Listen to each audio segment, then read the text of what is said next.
होईल काही डांबर नाही काय नाही खड्डा तिथं काय नाही खडी पुढे पुढे इकडे इथे तीच परिस्थिती काय नाही डांबर नाही इथं काही नाही. हा रस्ता आहे भैरोबावाडी आमचं भैरोबाचं मंदिर सुपा. तर ह्या रस्त्यावर एक 5-6 दिवसापूर्वी एका ठेकेदाराला 15 लाखाचे काम दिले होते.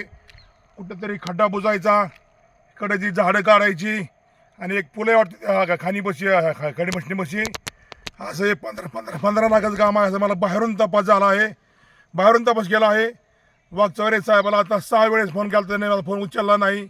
म्हणलं त्यांच्याकडून सगळी माहिती काढून नंतर व्हिडिओ काढावा. तर त्याने माझा फोन उचलला नाहीमुळे तिथं आता मी आमच्या गावापासून भैरोबाचे मंदिर 1 किलोमीटर आहे. तर इथं कुठेतरी खड्डा आहेत, पण इथं डांबर टाकलेलं नाही. कोणी पाहणी करा तर ह्याची 100% चौकशी झाली पाहिजेत. कडसाट ती झाडं कुठेतरी एखादं काढले, झाडं काढली नाही कुठं काय नाही. आणि अक्षरशः मी खोटं बोलणार नाही, अक्षरशः डांबर टाकलंच नाही, नुसती खडी टाकली झाकून टाकले. तुम्ही आमच्या गावाला भैरोबावाडी एवढी डेंजर असून तुम्ही आमच्या गावाला फसवाय निघालात तर तुम्ही बाहेरच्या गावाला किती फसवत असताना याचा अंत नाही. आता हे कोण ठेकेदार आहे मला माहीत नाही, कोणी असून द्या. तर ह्याचा सर्व तपास झाला पाहिजे. भैरोबावाडी बसून कुठंतरी एखादा खड्डा आहे, मग एक पूल एवढ्याला 15 लाख कसं करता, ही कोण पैसे खातं आहे ह्याचा सर्व तपास झाला पाहिजे. अक्षरशः डांबर इकडे